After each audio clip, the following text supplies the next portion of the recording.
नमस्कार दोस्तों, एक बार फिर से आप सभी का मैं बहुत बहुत स्वागत करता हूं। मैं इस समय देश की सबसे बड़ी अदालत सुप्रीम कोर्ट के सामने मौजूद हूं और हमारे साथ हैं देश के जाने माने वकील बलराज मलिक सर। बलराज सर, बहुत बहुत स्वागत है आपका। सुप्रीम कोर्ट का हाल ही में एक नियम आया, यूँ कहिए एक टिप्पणी आई कि जेल अपवाद है, ज़मानत नियम है, जेल अपवाद है। सर, ये टिप्पणी सुप्रीम कोर्ट ने किस संदर्भ में की है? देखो, ये इस संदर्भ में की है जो यूएपीए और पीएमएलए के केसेस में, और ख़ास तौर पे जो टारगेटेड लोग थे, क्योंकि देश को ये लग रहा है कि ये सारा का सारा कानून का दुरुपयोग हो रहा है और जो एनफोर्समेंट डायरेक्टरेट और एजेंसीज हैं, सीबीआई या जो भी इन्वेस्टिगेटिंग एजेंसीज हैं, वो कहीं ना कहीं प्रेशर में या किसी इशारे पे काम करती हैं। दे आर नॉट इंडिपेंडेंट जो होनी चाहिए, और कानून का दुरुपयोग हो रहा है। और कानून को स्ट्रिंजेंट बनाया है। स्ट्रिंजेंट कोई भी कानून होता है जो लोगों के अधिकारों से छेड़खानी करता है या उनकी पर्सनल लिबर्टी और लाइफ पे हमला करता है, और बिना मतलब के चार्जशीट फाइल करेंगे, सप्लीमेंट्री चार्जशीट फाइल करेंगे, और इन्वेस्टिगेशन करना है। जब इन्वेस्टिगेशन ख़त्म हो जाए, जमानत होने वाली हो, जब किसी और पुराने उसी केस के किसी एक्यूज्ड के बयान पर किसी और को पकड़ लो या उसको बयान लेकर किसी और से दूसरे केस की तैयारी कर लो। तो ऐसा लग रहा था देश में कि लोगों के साथ न्याय करने की बजाय कुछ लोगों को टारगेट बना के उनको जेलों में रखने का षड्यंत्र चल रहा है देश के अंदर, और उसी की वजह से बहुत दिनों तक ये मामला चल रहा था। बहुत लोग आवाज़ उठा रहे थे, उनमें से हम भी थे जिन्होंने आवाज़ उठाई जी, खुलकर आवाज़ उठाई देश के लोगों के फंडामेंटल राइट के लिए कि लोगों को बेल का अधिकार है। नियम ये है कि लोगों को जमानत दी जाए, और जेल तो मजबूरी में, बिल्कुल जब कोई ऐसा रास्ता हो, बहुत ही एक्सेप्शन अपवाद हो, तभी किसी को जेल में रखा जा सकता है। सर, बिना ट्रायल के लोगों को जेल में नहीं रखा जा सकता। सर, जब आप ज़मानत की बात करें तो दो चेहरे सामने आ रहे हैं। एक तो दिल्ली के मुख्यमंत्री और 1500-1600 दिन से कैद उमर खालिद। इन लोगों को ज़मानत क्यों नहीं मिल रही? क्या अड़चनें आ रही हैं सर? उमर खालिद को जमानत मिलनी चाहिए और जमानत नहीं मिल रहा है, ये बड़ा क्वेश्चन मार्क है इस देश के जुडिशल सिस्टम पे। उमर खालिद को एक ड्रॉबैक है, ये है मेरे हिसाब से। इसमें अब कोई झिझक और इफ एंड बट करने की ज़रूरत नहीं देश को। हमारे देश के अंदर जो ख़ास तौर पे इस वक्त के शासन प्रशासन में जो मुस्लिम समुदाय के लोगों के साथ जो उनको जेल में रखने का कुछ चक्कर जो चालू किया, और इसके पीछे कहीं ना कहीं कोई वोट की राजनीति है, और ये बहुत गलत है। और उस नौजवान को जो अपने अधिकार के लिए, अपनी आवाज़ उठाने के लिए, किसी की बात गलत हो सकती है, नो प्रॉब्लम है। डेमोक्रेसी में सबको अपनी बात कहने की आज़ादी है। किसी को बोलने से रोकने की चेष्टा बहुत बड़ी बदमाशी है, डेमोक्रेसी में चल नहीं सकता। ये तानाशाही में और शासन में चलता है। यूएपीए लगा है, तो यूएपीए के संदर्भ में भी ज़मानत नियम हो जाएगा? बिल्कुल, यूएपीए में भी यही कहा है और दूसरा पीएमएलए में भी यही कहा है सुप्रीम कोर्ट ने कि बेल इज रूल, जमानत एक नियम है और जेल इज एक्सेप्शन, जेल एक अपवाद है। इसलिए उमर खालिद को अब जमानत मिलनी चाहिए। बहुत दिनों से वो युवा जेल में बंद है। अगर उसने कुछ गलत किया होगा तो ट्रायल में हो जाएगा, ट्रायल में कोर्ट उसको दोषी साबित करेगी तो फिर जेल में जाना होगा। मगर इस तरह से जेल में इतने लंबे समय तक रखना बहुत ही गलत बात है, और कानून पे, हमारे ढांचे पे, हमारे जुडिशल सिस्टम पे ये एक कलंक की तरह से हैं इस तरह के केसेज। ऐसा नहीं होना चाहिए इस देश के अंदर। यहाँ कोई भी बच्चा किसी भी रिलीजन का हो, रिलीजन तो बहुत बाद में आता है, we all are citizen of this country. मानव और मानवता सबसे बड़ी बात है। सारे रिलीजन का टारगेट लक्ष्य है हर मानव को एक अच्छा मानव बनाने के लिए और पूरी मानव जाति में भाईचारा स्थापित करने के लिए। जो भी रिलीजन इस बात में पूरे नहीं पड़ते, या जो भी, इनका भी ऑडिट करने की जरूरत है, फ्यूचर में करेंगे, यूआईपीडी दुनिया की करेगी। दुनिया 800 करोड़ के जो लोग हैं, हार्डवेयर में हम डिफरेंट है, अलग भाषा बोलते होंगे, अलग शक्ल सूरत होगी, अलग खाना पीना होगा, मगर अंदर से सबका सॉफ्टवेयर एक जैसा है। सब शांति से जीना चाहते हैं और सब भागीदारी करना चाहते हैं, घर को आगे बढ़ाने में, समाज को आगे बढ़ाने में, देश को आगे बढ़ाने में। उमर खालिद पर बड़ा ही गंभीर आरोप लगाया गया है।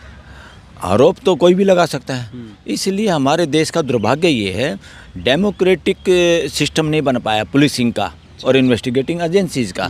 पुलिस अभी भी उस तरह से काम करती है, पुलिस से इस तरह से काम कराया जाता है जैसे किसी राजा का या किसी तानाशाह का राज हो। जो भी मंत्री हो जाता है, जो भी संतरी हो जाता है, वो पुलिस से कुछ भी काम कराता है, और पुलिस वाले अपने बदली के लिए, ट्रांसफ़र के लिए, क्रीमी पोस्ट के लिए, थानों के इंचार्ज बने रहने के लिए कुछ भी लोग करते हैं, क्योंकि यहाँ पे रिश्वत चलती है, पैसा बनता है, और लोग उस चक्कर में किसी के भी प्रेशर में आके, जिसके जो लोग सत्ता में हैं, उनके प्रेशर में आके लोगों को बार बार जेल में रखना चाहते हैं। वो उनके आदेश के हिसाब से चलते हैं, कानून के हिसाब से नहीं चल पाते और कोशिश करते हैं। अब सुप्रीम कोर्ट ने डांट फटकार भी लगाई ASG पे भी, सरकार के गवर्नमेंट ऑफ इंडिया के ASG पे भी डांट फटकार लगाई है। क्या कहा? वो ये लगाया कि फ्यूचर में इस तरह की बातें करोगे, एक तरह से मैं कहूँ इस तरह की बकवास करोगे तो फ्यूचर की जजमेंट में तुम्हारा नाम भी लिख देंगे। नाम लिखने का क्या मतलब है?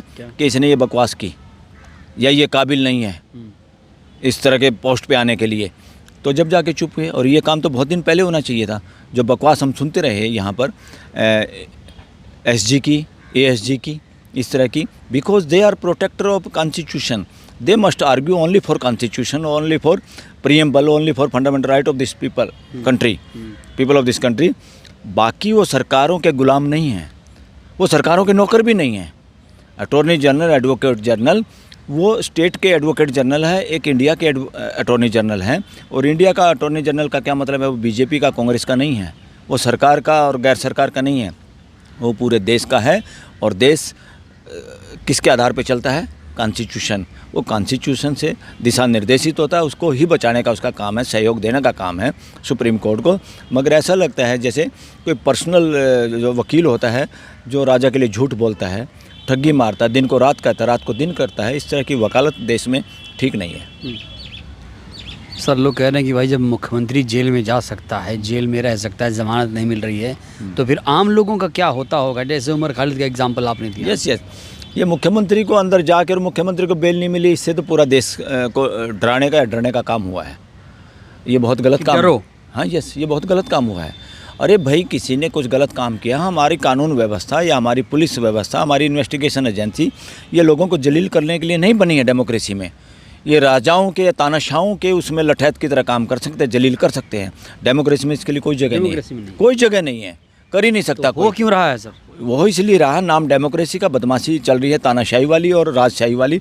दिमाग में अभी डेमोक्रेसी नहीं आई है, चाहे कोई CM हो चाहे PM हो, अभी इनके दिमाग में खुरापात है और ये अपने आप को बादशाह समझ लेते हैं। That is nonsense. मैं देश के युवाओं को और देश के लोगों को ये बताना चाहता हूँ, डेमोक्रेसी में कोई भी ना राजा है ना उसकी कोई प्रजा है। इस देश में जो सिटीजन है वो ही असली राजा हैं, वही असली मालिक हैं, वही खुद राजा है, खुद प्रजा हैं। कोई PM, कोई CM, कोई ब्यूरोक्रेटिक IAS IPS, कोई जज इस देश का ना मालिक है, ना समझने की कोशिश करें। सब एक सिस्टम के तहत काम करते हैं, इनकी जिम्मेवारी है। इनके पास पावर नहीं है, इनके पास जिम्मेवारी है। पावर के नाम पे बदमाशी होती है, लोग सोचते हैं इसकी तो पावर है, कुछ भी कर सकता। नो, डेमोक्रेसी में कोई नहीं कुछ कर सकता। डेमोक्रेसी में जिनको हम पावर कह रहे हैं उसकी असली हिंदी है जिम्मेदारी। जो जिम्मेदारी से काम नहीं कर रहा, चाहे देश का प्राइम मिनिस्टर हो, चाहे कोई राष्ट्रपति हो, चाहे कोई स्पीकर हो, सभापति हो राज्यसभा का, लोकसभा हो, विधानसभाओं के स्पीकर हो, चीफ जस्टिस हो किसी भी कोर्ट का, या अफसर हो जितने भी, जो भी जिम्मेदारी से काम नहीं करता वो सब अपराधी हैं देश के, संविधान के। वो गैरकानूनी और असंवैधानिक काम करते हैं, तो उनके खिलाफ बोलना और उनको पकड़ना जरूरी है। सर, जो उमर खालिद का केस है, क्या तमाम बड़े बड़े वकीलों को या CJI साहब को इस बारे में कोई जानकारी नहीं है कि ऐसे भी केसेस हमारे जेलों में हो रहे हैं? कई सालों से लोगों को ज़मानत नहीं मिली। बिल्कुल हो रहे हैं और ये गलत है। जो देश में युवा, चाहे वो उमर खालिद हो, चाहे कोई पत्रकार हो, चाहे कोई और कोई देश का आम नागरिक हो, जो बोलता है, और ख़ास तौर पे आलोचना करना मौलिक अधिकार है देश के नागरिकों का। देश के नागरिक ही तो मालिक हैं, और मालिकों को मीन मेख निकालने से रोका जाएगा तो उनको मालिक के बजाय आप वो बनाना चाहते हो गुलाम, ये नहीं चलेगा डेमोक्रेसी में। डेमोक्रेसी में इस देश के लोग ही मालिक हैं, वही राजा हैं, वही सारे प्रजा भी हैं खुद में। इसलिए कोई भी विरोध में बोलता है, वो विरोध में किसी के बाप का नहीं है कोई पद या सरकार। विरोध में बोलना हर उसका अधिकार है सिटीजन का, और उन सब की आवाज़ सुनना ज़रूरी है, और सरकारों को उनकी आवाज़ सुनने की ड्यूटी है, जिम्मेदारी है। जो उस ड्यूटी को नहीं निभाता वो अपराधी हैं, और उस ड्यूटी को भी निभाना है और उनको सुनना भी है और उसका समाधान भी करना है। हर विरोध की आवाज़ को सुनना, उसका समाधान करना, मिल बैठ के संवाद से समस्याओं का हल करना, ये डेमोक्रेसी में सरकार की जिम्मेदारी है। ये क्या सरकार जिम्मेदारी निभा रही है अपनी? नहीं निभा रही, बहुत ज़्यादा ड्यूटी नहीं निभ रही। जो भी आदमी बोलता है उनको लगता है हमारी नींव हिल गई। कोई MLA है, MP है, मंत्री है, संतरी है, या कोई ब्यूरोक्रेट्स है, कोई भी जायज़ बात उठाता है वो डरते हैं। वो डरते हैं क्योंकि चोर उचक्के डरते हैं। जिसने जो बेईमाना करना है या जिसको गलत है, जो अपराध में शामिल है, वो डरते हैं। उनको डरने की ज़रूरत नहीं, उनको अपनी ड्यूटी करने की ज़रूरत है और स्वागत करना चाहिए हर विरोध की बात का। हर कोई भी विरोध की बात करता है उसका तो बल्कि धन्यवाद करना चाहिए पूरे देश का। जो लोग इंतज़ार कर रहे हैं उमर खालिद बाहर कब आएंगे, उन्हें क्या कहेंगे? बहुत जल्दी आएगा, बहुत जल्दी आएगा। और आई होप जुडिशियल सिस्टम इस पे गौर फरमाएगा। जिस तरह से अब जाके सुप्रीम कोर्ट ने हिम्मत दिखाई है, जो हिम्मत काफ़ी दिनों तक हम इंतज़ार करते रहे, और या कहें कि सुप्रीम कोर्ट की तरफ से पहले बेल पे जिस तरह के फैसले या जिस तरह की बातें आ रही थी, टिप्पणियाँ आ रही थी, वो घोर निराशाजनक थी, निराश करने वाली थी इस देश को। वो टिप्पणियाँ मैं तो कहूँगा संविधान के अनुरूप नहीं थी, इस देश के लोगों के फंडामेंटल राइट के अनुरूप नहीं थी।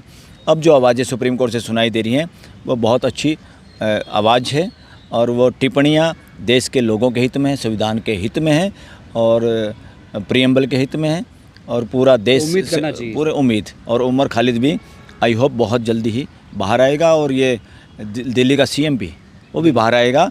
इन लोगों ने कोई अपराध किया हो तो ट्रायल चलेगी, ट्रायल चलती है, और ट्रायल में कोई अपराध किया तो ये अपराधी घोषित हो जाएंगे। उससे पहले जेल में रखने का, किसी भी नागरिक को जेल में रखना इस तरह से बहाने से कि अब फाइल करेंगे चार्जशीट या दूसरे केस में करेंगे या उस तीसरे में करेंगे, ये बदमाशी है, ये अपराध है। इस अपराध को ये देश सहन नहीं कर सकता। चलिए, और डेमोक्रेसी में इसके लिए कोई जगह नहीं है। बिल्कुल बिल्कुल। तो ये बलराज मलिक सर हैं, जो सीनियर एडवोकेट हैं सुप्रीम कोर्ट के। इन्होंने साफ तौर से कहा कि जब तक कॉन्स्टिट्यूशन है, हमारा देश लोकतांत्रिक देश है, तब तक सबको ज़मानत मिलते रहना चाहिए, और जेल तो एक अपवाद है, ज़मानत ही नियम है, सबको ज़मानत मिलनी चाहिए। और उम्मीद जता रहे हैं सर कि जल्द ही उमर खालिद को भी ज़मानत मिल जाएगी, केजरीवाल जी को भी ज़मानत मिल जाएगी। सर की राय से आप सहमत हैं? अपनी प्रतिक्रिया आप लोग दीजिएगा ज़रूर। धन्यवाद।